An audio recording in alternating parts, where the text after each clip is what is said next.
muito boa tarde a você que acompanha a Infomoney TV. Eu sou Marcos Mortari e está começando mais um Conexão Brasília. Hoje recebo o Marcos Fernandes, que é pesquisador e professor da Fundação Getúlio Vargas. Marcos, muito obrigado por atender ao nosso convite para discutir política em semanas decisivas, né? A gente está acabando o ano, mas ainda estamos em muita atividade política, né? Eu que agradeço. Sim, existem algumas questões importantes no final do ano.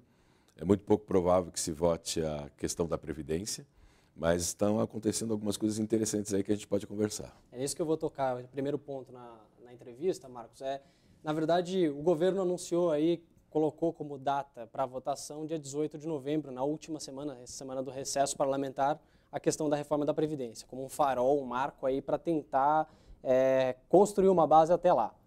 O senhor acredita que seja possível, de fato, votar numa reforma da Previdência nesse prazo aí tão curto, na última semana, que costuma ter uma abstenção maior, um quórum menor, enfim? Como que você espera? Os nossos colegas cientistas políticos, e principalmente aqueles que entendem muito mais do dia a dia do Congresso, não são muito otimistas com relação a isso. Exatamente por causa do prazo, porque é fim de ano, Brasília já está mais esvaziada. Mas estão acontecendo algumas coisas interessantes com relação à reforma da Previdência. Em primeiro, existem pesquisas detectando uma mudança na percepção que a mulher comum, o homem comum, tem com relação à reforma. Uma mudança positiva na percepção dela. Em boa parte porque os funcionários públicos estão lá dentro, os políticos estão lá dentro também, sem regra de transição, inclusive. E há uma percepção mais clara de quem é mais afetado e de quem é menos afetado, e a maioria da população não é. Por outro lado, existe muita entropia de informação e guerra de informação e contra-informação. Do ponto de vista dos políticos, se a gente pensar nos poderes executivos, os governadores estão querendo a reforma. Os futuros governadores estão querendo a reforma. A gente até pode fazer uma aposta. Quem é que vai querer se candidatar a ser governador do Rio de Janeiro? Vai ser difícil. E além de tudo, quer dizer, o governo costurou muito bem isso, né? Condicionou repasses a governos estaduais, a prefeituras, a aprovação da reforma da Previdência. Então, os próprios prefeitos e governadores pressionam os parlamentares que vão precisar de palanque nas eleições para aprovar a reforma da Previdência, né? Teve um cenário aí, uma articulação bem inteligente nesse sentido prático da coisa, pragmático. Até né? O presidente não está seguindo o livrinho, quer dizer, o príncipe, da maneira mais rigorosa, porque ele até vai perdoar alguns políticos, todos, na verdade, que traíram no passado. E foi um movimento na hora certa, né? O último movimento a ser feito... O último movimento muito inteligente, perdão, perdão, volta para o cargo, mas vota. Então, a gente acha que é difícil, mas está acontecendo, está mudando muito rapidamente o cenário. O que talvez leve a gente a crer que no início do ano que vem a reforma vai para a rua. E eu estou otimista agora, um pouco mais otimista com relação a que ela seja aprovada sim. Professor, o senhor falava sobre uma melhora na percepção, na medida do possível, da sociedade. É uma pauta impopular e muito provavelmente vai continuar sendo impopular, mas teve uma melhora aí na percepção sobre a importância da medida, o fato dela poder não ser tão injusta na avaliação de muitos. Quer dizer, isso está mudando um pouquinho na percepção da sociedade de uma maneira geral, pelo menos de acordo com as pesquisas. Saiu o Ibope, saiu pesquisa até do Poder 360 mostrando isso. Enfim. Mas o senhor acredita que a imagem da reforma antiga, da primeira reforma que se propôs, que era uma reforma bastante dura, que envolvia aposentadoria rural, BPC, questões bem mais sensíveis, e que foi feita também para ser cortada, para ter uma margem de negociação aí, o senhor acredita que ela pode atrapalhar, contaminar esse debate? Porque, no fundo, continua sendo a imagem de uma reforma da Previdência. Sim. O termo não mudou, digamos assim. Isso pode atrapalhar no campo da narrativa, dos esforços do governo? Do ponto de vista das narrativas, talvez sim, porque incluir a rural, por exemplo, foi um erro. E fica na cabeça das pessoas que a reforma atual, essa nova, ainda incluiria esse tipo de medida. Então, do ponto de vista de estratégia de comunicação, aí quem entende da área, o pessoal de comunicação, sabe que a primeira impressão é que fica. Então, causa talvez um certo desgaste, ou causou um desgaste desnecessário. E, por outro lado, também as corporações mais afetadas, alguns segmentos do funcionarismo, estão colocando em rede de televisão e canal fechado propagandas falando que a reforma prejudica todos os trabalhadores, que o problema pode ser resolvido como o governo propõe, o que é mentira, falando português claro. Mas na hora de defender seus interesses, evidentemente, os grupos afetados se enrolam na bandeira do Brasil e dizem que estão pensando no bem nacional. Então é natural a resistência corporativa, mas existe também um trabalho de contra-informação e informação falsa que está sendo veiculada. Apesar disso, eu acho que está havendo uma mudança na percepção. Professor, o senhor está mais otimista com relação à aprovação? Você falou até do ano que vem, antes de um período eleitoral, que é mais complicado. Ao mesmo tempo, tem muito cientista político que eu conversei que está um pouco mais cético, né? Acredita que antes das eleições, agora dificilmente isso vai é muito ser improvável. aprovado. Existe uma divisão muito grande, porque no fundo é uma questão de percepção. Sim. Mas como o senhor entende, por exemplo, a divisão, por exemplo, no PSDB, quer dizer, um partido clássico que já há muitos anos defende a questão da reforma previdenciária e que agora está dividido, dá sinais de que não vai votar unificadamente, não vai fechar a questão, já está praticamente fora de questão, né? Mas não vai provavelmente votar a medida de forma coesa. Outros partidos também indicam esse caminho. E, ao mesmo tempo, curiosamente, quando você conversa com algumas figuras da esquerda, elas entendem que essa proposta até é razoável. Só que elas se veem na condição de não há condições de eu votar, né? Eu não tenho como assumir esse ônus na posição política que eu estou, mas eu entendo que essa reforma, tudo bem, até é mais justa do que a primeira que foi proposta. O que você vê toda essa dinâmica no ponto de vista partidário, de grupos da sociedade? Olha, na verdade, eu acho que a posição de alguns membros do PSDB indicam que o partido está se tornando um partido populista. Quer dizer, infelizmente, porque a característica básica do PSDB sempre foi responsabilidade do ponto de vista de política macroeconômica e política social. Vamos lembrar que o gasto social começa a crescer e cresce mais durante a FHC 1 e 2, simplesmente porque ele era obrigado a cumprir a Constituição. Né? Cresce no governo Lula, mas cresce menos. Né? É claro, você só sai de um patamar zero, a taxa de crescimento é maior, mas o crescimento social aumenta em todos esses governos. Né? Então, havia essa percepção de política social de um lado, okay, no PSDB, e de responsabilidade macroeconômica do outro. Social-democracia, de uma forma social-democracia. Isso se perdeu. Né? Não é minha profissão, eu sou economista político, mas os colegas cientistas políticos afirmam isso, e eu percebo como um analista econômico. Quem sai ganhando é o governador Geraldo Alckmin, que defende publicamente a reforma da Previdência. Então, aí existe uma questão muito complicada para o PSDB. Quer dizer, realmente causa uma certa espécie esse tipo de comportamento por parte de alguns que são chamados de cabeças pretas, tá certo? Que se mostram populistas, infelizmente é isso. Com relação ao cálculo racional que toda política e todo político faz, é compreensível, quando você falou dos partidos de esquerda, mas existe uma questão que é o futuro do país. E o futuro do país está em jogo, porque existem conflitos distributivos que, se não forem arbitrados, essa é a razão da lei do teto, da PEC do teto, a gente vai sancionar esses conflitos por meio de imposto inflacionário. E é esse o tema que eu gostaria de abordar, é um tema que o senhor tem estudado, tem se debruçado bastante, essa questão dos conflitos distributivos, quer dizer, grupos só para o pessoal que está em casa, grupos da sociedade que disputam aí, de certa forma, maior participação no orçamento, quer dizer, mais políticas públicas a seu favor, quer dizer, natural de uma democracia, que os grupos tentem aí arbitrar, participar um pouco desse processo decisório e conseguir mais decisões que sejam mais benéficas a seu favor, né?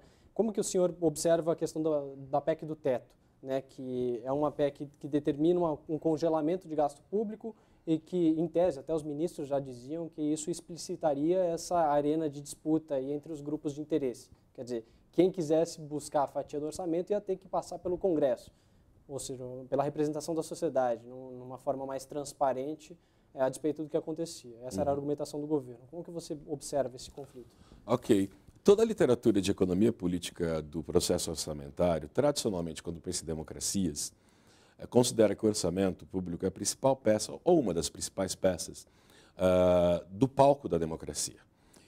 Por quê? Porque é exatamente na discussão do orçamento que os conflitos são negociados. Quer dizer, os conflitos aparecem, e as soluções consensuais são acordadas. Principalmente em momentos de crise, né? Exato, mas mesmo em momentos normais. Na Grã-Bretanha tem o Budget Day, então é um momento importante da democracia. A Constituição de 88, e a gente achava isso naquela época, quando eu era estudante, eu e meus colegas, ela teria acertado ao criar as vinculações orçamentárias. Por exemplo, questão da saúde, educação. Porque a gente tinha uma experiência que o ajuste era sempre feito em cima do mais fraco, óbvio. e que se cortava verba de saúde, educação, etc. Continua sendo? Não. Aí é que vem o ponto. Por que a PEC é importante? Porque ela acaba, e espero que ela se torne permanente, esta parte, essa mudança institucional, ela acaba com as vinculações. Na prática é isso que ocorre. Você tem que discutir com transparência no que diz respeito, inclusive, aos grupos que estão negociando os seus interesses, com um orçamento dado, o que vai para a educação e o que vai para outras áreas. Quer dizer, ela coloca a questão orçamentária toda em discussão, ou seja, o aspecto político ganha relevância em todo esse processo. As vinculações orçamentárias mandatórias tiravam o bode da negociação da sala. E o que aconteceu? Antes do real, você sancionava um conflito distributivo via inflação. Okay? A causa da inflação não era só isso. Quer dizer, inflação é um fenômeno monetário. Por definição, é a desvalorização da moeda. O que é causa da inflação é uma questão complicada. Você tem que analisar empiricamente, etc. E tal. Mas o problema é que muitas vezes você pode sancionar o conflito distributivo, quer dizer, orçamento que não fecha, via receita de senhoriagem, quer dizer, imprimindo dinheiro, mas tem um custo, que é imposto inflacionário. No contexto do pós-real, fica muito claro que a gente não resolveu o conflito distributivo. Por quê? Porque nós temos um aumento persistente do déficit público no período FHC. O ajuste só vem com Lula, mas sob circunstâncias macroeconômicas e externas muito específicas. E aumento da dívida pública. Então, não veio o Real 2. O Real 2 é aquele plano que virá, se Deus quiser, com a discussão das reformas fiscais e das novas instituições que surgiram com a LRF, a Lei de Responsabilidade Fiscal, e que agora acho que devem surgir outras instituições, regras, eu digo, para disciplinar o orçamento, com liberdade de negociação. Mas é importante que haja transparência. Então, a lei de transparência, inclusive, vamos falar da lei de transparência, ela ajuda nessa discussão. Porque você pode saber qual é o salário de juízes, qual é o salário de funcionários públicos, quais são os penduricalhos, e a partir disso, ou que se habituou a chamar de penduricalhos, você mostra para a sociedade, oi, você acha que isso é justo? Então, você leva o conflito distributivo para a sociedade. E a sociedade fala, não é. Então, repare as reações nas redes sociais, repare quantos jornais têm divulgado esses dados sobre gastos exorbitantes nos 3 poderes, principalmente nos 2 poderes não executivos, sobre os salários exorbitantes, sobre tudo isso. Agora, professor, tem uma coisa, né, que é uma das críticas a essa avaliação de explicitar os conflitos, né? Uma das primeiras medidas que o governo Michel Temer adota é o aumento do funcionalismo público, quer dizer, esses grupos eles ainda conseguem obter nacos de poder por uma capacidade maior de organização e de influência no processo político do Congresso, de uma forma geral. Como evitar que não se tenha distorções? Porque, no fundo, uma PEC do teto limita os gastos, mas esses grupos continuam tendo conseguem ainda abocanhar nacos grandes do orçamento, o que acaba pesando principalmente em investimentos e em áreas básicas para o orçamento público, como a gente tem observado, investimentos caindo bastante e tal. Como solucionar esse problema? Quer dizer, a sobre-representação de alguns grupos e outros que não têm a mesma organização, que na verdade são os mais populares, enfim, que acabam sofrendo um pouco com isso. Então, acho que se você coloca um ótimo ponto, quer dizer, quando você tem a lei do teto, você obriga a negociação. Se você tem transparência, a negociação fica mais clara para o resto da população. Mas, claro, esses grupos têm mais poder relativo do que outros. Inclusive, eles têm poder de chantagear o poder central, o poder executivo. Porque tem poder também. Tem poder, podem fazer greve. Não foi regulamentada a lei de greve dos servidores, se não me engano, de autoria ou revisionada, revista pelo Aloysio Nunes. É necessário ter uma lei que regulamente claramente o direito de greve no setor público. O presidente deve ter dado aumento, porque o presidente assumiu em uma situação muito peculiar, depois do impeachment, e tudo que ele queria era evitar greves no setor público. Mas isso é um indício de que eles têm um poder relativo maior do que outros grupos. Qual é o problema? De fato, o único medo que eu tenho com relação à PEC do teto, tá certo, é que o poder excessivo desses grupos faça com que eles consigam manter suas estruturas de privilégio. Agora, por outro lado, é papel da imprensa, principalmente, levar essa discussão a público. E eu vejo a imprensa levando essa discussão a público. Sistematicamente, cada vez mais, isso é fruto da lei do teto, da PEC do teto. Sistematicamente está se discutindo privilégios no setor público, saem pesquisas sobre percepção de pobreza relativa no Brasil, Os brasileiros, em média, não sabem que, na verdade, muitos brasileiros que são ricos não se acham ricos. Então, você começa a discutir na sociedade brasileira o que tem que ser feito numa sociedade de renda média com um índice de Gini muito ruim. Renda média com índice de Gini muito ruim, tem muito perdedor nessa história. Então, você tem que mostrar para os perdedores. Uma outra coisa importante é a educação fiscal no Brasil. Agora, nas notas fiscais, você tem lá explicitado a carga tributária estimada. Estimada porque ninguém sabe calcular a carga tributária indireta. O que em si já é um absurdo. É algo surreal e bizarro. Mas pelo menos aparece carga tributária indireta, ok? É preciso falar para as pessoas, a imprensa, a gente quando vai falar com a imprensa, num programa como esse, mas principalmente em programas que atingem a população em canais abertos de televisão, rádio, para elas começarem a olhar a nota fiscal, elas saberem que tem um custo do Estado brasileiro. Porque a maior parte dos brasileiros não paga imposto de renda porque, infelizmente, não tem renda para tal. Então, acha que não paga imposto. Não paga, paga muito imposto indireto. Então, tem um dever aí educativo. O governo, na questão da Previdência, erra por quê? Você tinha que fazer cartilha, desenho animado, tipo Cebolinha e Mônica. A brasileira média, o brasileiro médio, tem uma percepção de humor que é muito simples, é muito ingênua até. Utilização do humor, de história em quadrinho mesmo, desenho animado, explicando o que é previdência, como é que funciona, de uma maneira simples e didática. Isso ninguém faz. Teria que fazer algo dessa natureza. Nos anos 70, era a época da ditadura, tudo bem, mas existia um personagem chamado Sugismundo, que era um desenho animado para ensinar as pessoas a terem higiene pessoal. Era um desenho, cá entre nós, tosco, mas era muito eficaz. Então seria bom adotar esse tipo de estratégia de comunicação também. Agora, há um risco. Esses grupos têm muito mais poder do que outros, inclusive de chantagear o Poder Executivo. Greve da Receita, greve de auditores, tudo isso é... Agora, a questão que tem que se colocar é o seguinte, presidentes hábeis têm que chegar e falar para a população, olha, eles ganham tanto, você acha que eles podem fazer greve? A PEC do teto ela ainda coloca, quando ela estipula um limite para gastos públicos, ela naturalmente acaba colocando essa questão como indiscutível, né? Você não ter que... Não seria um ponto mais adiante, quer dizer, a gente passar a não ter essa amarra e poder discutir publicamente, em termos de sociedade, quando vale a pena, às vezes gastar mais, às vezes menos. Essa discussão também sobre o tamanho da despesa, às vezes déficit, às vezes superávit, como administrar isso, porque não necessariamente é igual a um orçamento familiar, mas você tem que ter responsabilidade fiscal, tem que ter estratégia para remanejar esses recursos, mas saber em alguns momentos menos favoráveis externamente, que vale a pena você tentar pegar um endividamento um pouco maior, às vezes pode fazer sentido. Como você imagina esse debate? Quer dizer, sem uma PEC do teto futuramente, que a gente tenha condições sociais da sociedade de fato discutir isso com mais maturidade? Primeiro, eu acho que a PEC do teto, a única função dela foi realmente, como eu usei a figura metafórica anteriormente, colocar o bode da restrição orçamentária na sala. A única função dela é essa. Ela é muito draconiana, de fato, né? Mas ela é necessária, e era necessária, e continuará sendo necessário, para que a gente passe a discutir reformas como a da Previdência. Sem ela, a gente não faria isso. Então, é uma autorrestrição que o governo se colocou para jogar para a sociedade esse debate.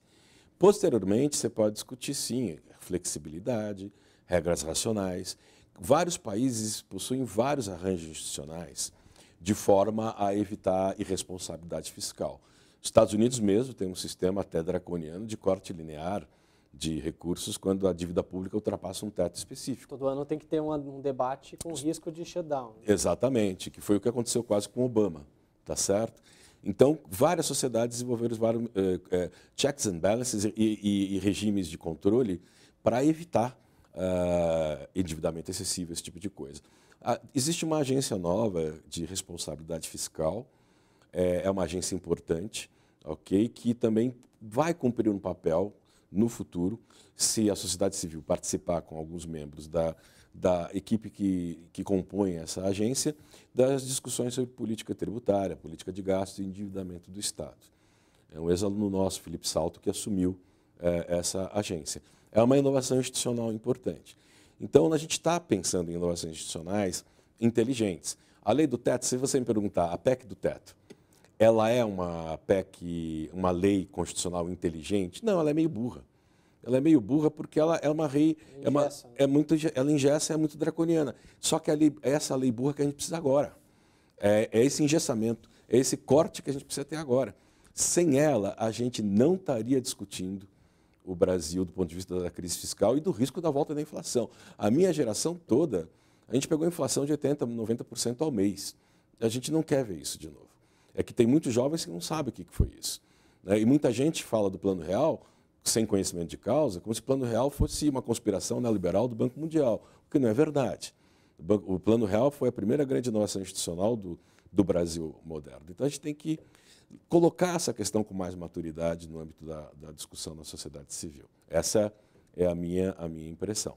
O senhor adotou uma narrativa pragmática para explicar a importância da PEC do teto ainda por uma questão pontual, circunstancial de momento agora para poder aprovar uma reforma da Previdência, isso. Enfim. Não, e outras tantas. Sim. Porque eu diria, o governo também tem que ser um pouco mais contundente nas suas propagandas e falar, está vendo o Rio de Janeiro, está vendo o Rio Grande do Sul? Esse é o Brasil amanhã.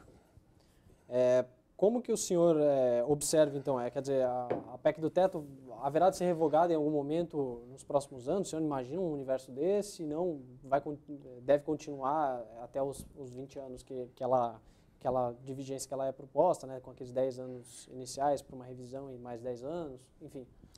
A persistência dela vai depender da nossa capacidade de arbitrar a alocação do recurso público escasso para gastos, isenções, esse tipo de coisa. Então, esse é o ponto básico. Respondendo a tua pergunta, mas de uma forma meio sim, meio não, ok?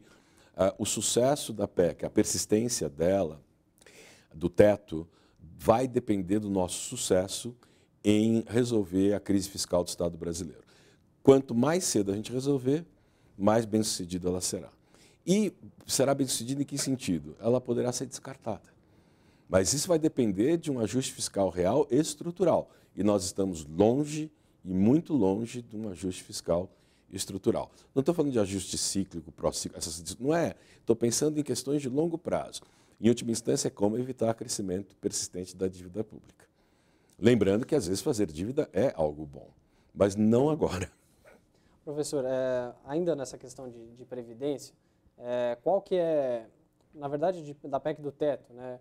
Muita gente argumenta que ela é uma regra que, na verdade, se sobrepôs em alguns aspectos à Constituição, por arbitrar outras questões que eram antes tidas como obrigatórias na Constituição, né, de repasses. Como que o senhor visualiza esse debate? Muita gente até fala, num polo extremo, sobre a criação de uma Constituição paralela, assim, né, no sentido de que é uma regra que mudou muita coisa na Constituição, sendo uma regra só e uma emenda constitucional. Uhum. Né? Você que é dessa área aí de economia política, como que o senhor observa essa... E aí eu posso falar com toda a autoridade, porque eu estudei desde os anos 90 economia política dos processos orçamentários, principalmente em função das mudanças introduzidas pela Constituição de 88. À época, a gente achava, em 88, quando eu era aluno ainda, a gente achava que era bom ter essas vinculações de gastos orçamentários, tipo educação, etc. e tal.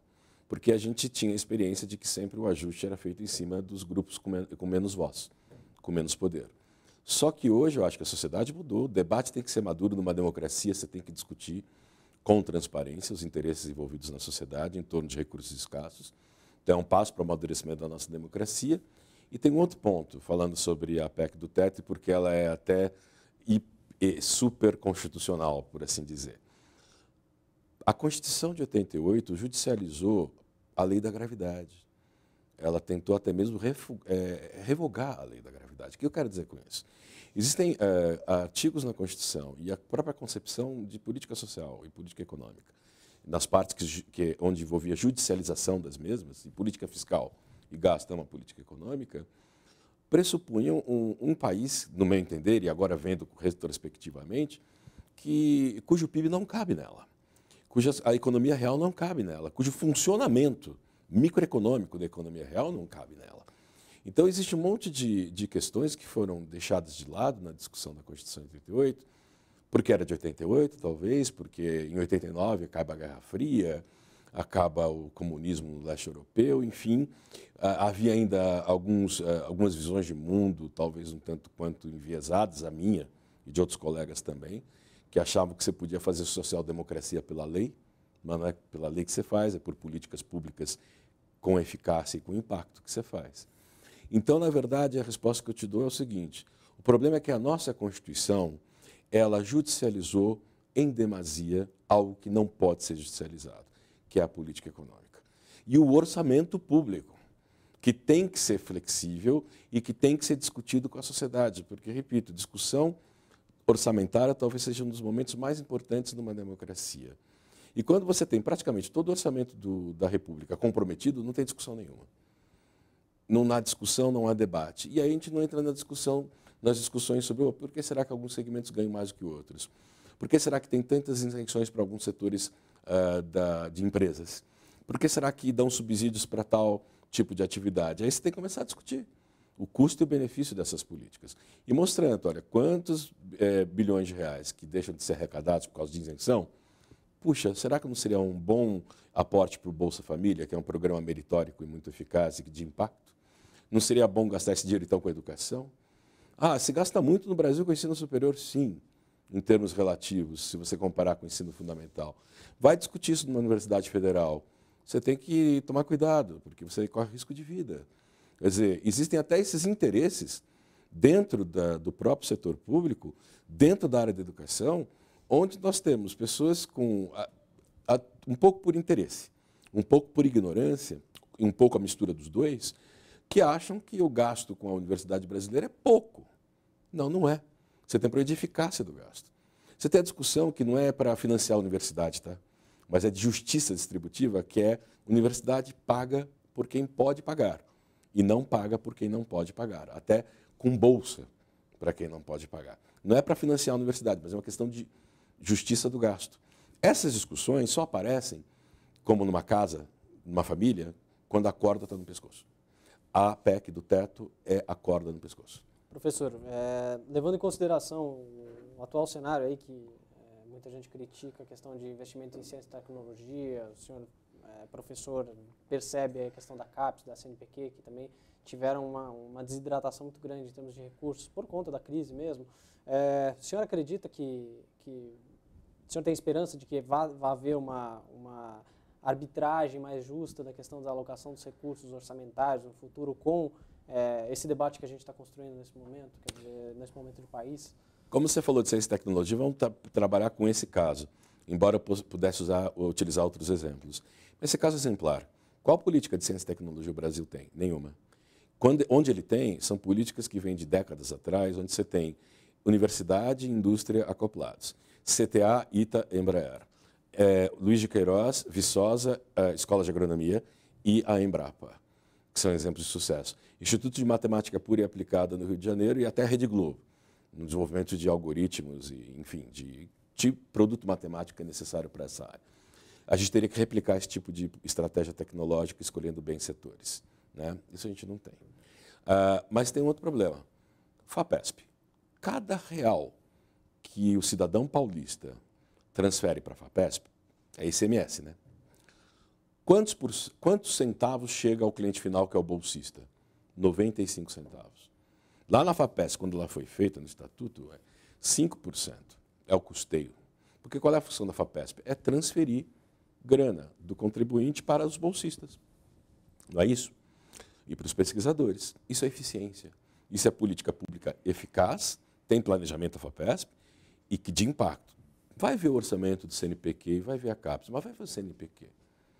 Vai ver o custeio do CNPq. Será que o custeio do CNPq é 5%, como lá na FAPESP? Salário, cafezinho? Não, não é. Tá? Com certeza, a última vez que eu vi esse dado, é algo em torno de 70%. Depende de como se define esse custeio. Se você inclui todos os aposentados que estão lá na conta do CNPq, quem já se aposentou ou não, se você tira, mas é extremamente ineficaz. O CNPq é ineficaz. Não é culpa dos funcionários, das funcionárias, não, é culpa da gestão. Quem gere aquilo? O governo, o Ministério da Ciência e Tecnologia. E agora, nesse governo, então, tecnologia foi agregada a outro ministério. Então, quem gere isso, que é o governo, é que deve pensar em aumento da eficácia dessas organizações. Só estou falando do exemplo de ciência e tecnologia, usando um ótimo exemplo que é a FAPESP, que deveria ser benchmark para o Brasil inteiro, modelo a ser adotado pelo governo federal, para falar em o Brasil falta dinheiro no orçamento público brasileiro, calma. Vamos parar e pensar que a gente pode fazer mais, até mesmo com menos. Existe muito desperdício de recursos. Não é corrupção, é desperdício de recursos. E vamos tomar cuidado, tem muita gente na defesa de seu autointeresse, um pouco por ignorância mais uma vez, e um pouco por autointeresse, dizendo que para acabar com o problema da Previdência basta combater corrupção. Como se não soubesse que o problema da Previdência é um problema de um algoritmo, quando você tem receita e gasto. E tem um vazamento que é muito maior do que a entrada. E mesmo que você pegue um balde e jogue água nessa banheira, esse balde pode ser dívidas previdenciárias, ok? Isso não vai resolver o problema. Os cálculos que se faz é que isso amenizaria o problema, cobrar dívida previdenciária por 3, 4 meses, porque continua o algoritmo armado. O fluxo de saída é muito maior que o fluxo de entrada, por problemas demográficos, etc. e tal. E grupos de interesse se organizam para dizer, não, basta combater a corrupção. Alguns membros do Ministério Público quase foram, alguns, abraçaram esse tipo de discurso. Calma, o trabalho que vocês fazem é muito importante. Mas o problema fiscal brasileiro não é um problema de corrupção. Claro que corrupção é ruim, diminui a eficácia de política pública. Mas tem um problema de gestão. Não falar que a crise econômica é uma crise de corrupção. Não é. Tem também. Tem também. Corrupção, mas não é o... Exatamente. Então é um problema de gestão. Ok? Então vamos supor que houvesse corrupção zero. Nunca vai existir. Em qualquer lugar vai ter corrupção. Mas se a corrupção fosse não endêmica. Legal, vamos imaginar. Ainda assim você teria problemas de gestão. Homens e mulheres honestos e honestas gerindo a coisa pública de maneira porca. Professor, para fechar, o governo tem usado para aprovar a reforma da Previdência mecanismos do seu alcance, aí, quer dizer, usando a máquina pública para oferecer cargos e principalmente recursos de emenda, num momento em que se discute a questão fiscal, um paradoxo de curto prazo para você tentar resolver o longo prazo. Como que você vê esse debate aí para fechar, concluindo aí essa questão de você tem que ceder aos grupos mais fortes, aí, os grupos de expressão mais fortes, nesse momento para poder fazer o ajuste que você quer no longo prazo? Você faz duas coisas, uma análise que a gente chamaria de um custo-benefício intertemporal. Você tem um custo maior agora, até do ponto de vista do dinheiro público, embora boa parte do dinheiro é dinheiro já alocado no orçamento, é simplesmente liberação, descontingenciamento da grana, e você pensa no benefício que você vai ter a médio e longo prazo. Então é assim que o governo está pensando. 2, a própria sobrevivência do presidente Temer, né? Então a única razão de ser do presidente Temer é fazer esse trabalho sujo. Trabalho sujo é por quê? Porque é um trabalho desagradável, né? Falar coisas ruins para a sociedade. Ninguém gosta de reforma da Previdência. Opa, estou indo no dentista feliz. Não. Se você for masoquista, você vai feliz para o dentista. Né? Você vai no dentista porque você tem que ir. Vai te causar algum tipo de desconforto e dor. A reforma da Previdência é a mesma coisa. Vai causar algum tipo de desconforto e dor. O problema é, no futuro, você não ter Previdência. Professor, muito obrigado pela participação. Obrigado a você. A você que nos acompanhou essa sexta-feira, muito obrigado pela audiência. Esperamos contar com a sua audiência na próxima semana, com um novo convidado, um novo programa. Até lá.